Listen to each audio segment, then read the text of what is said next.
रामदास कदमांसारखा मूर्ख माणूस हा महाराष्ट्रामध्ये नाही।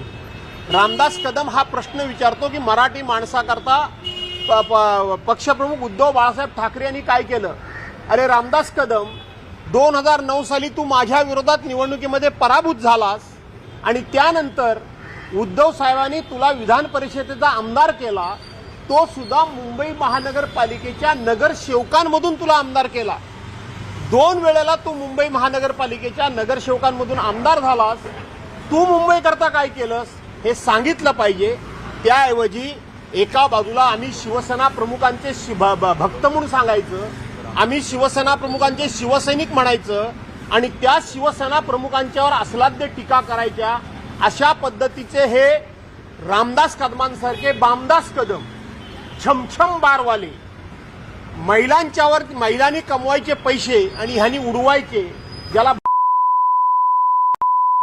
माणसांकडून अशा प्रकारचेच उद्गार आपल्याला अपेक्षित असतात। यापेक्षा त्यांच्याकडून चांगलं प्रबोधन, चांगले विचार, ज्या शिवसेनेनं 32 वर्ष याला लोकप्रतिनिधी केलं त्याचे कुठेतरी कृतज्ञता यांच्याकडून व्यक्त होणार नाही, कारण ही कृतज्ञ माणसं आहेत। दुसरी गोष्ट, रामदास कदम हे ज्या शिंदे सेनेचे नेते आहेत, आज हा पक्ष स्थापन होऊन जवळजवळ 3 वर्ष झाली। मला एक असं उदाहरण सांगा की ह्या रामदास कदमला महाराष्ट्रामध्ये कुणीतरी कुठेतरी एखादं भाषण द्यायला, एखादे विचार मांडायला कुणीतरी नेता म्हणून बोलवलंय का?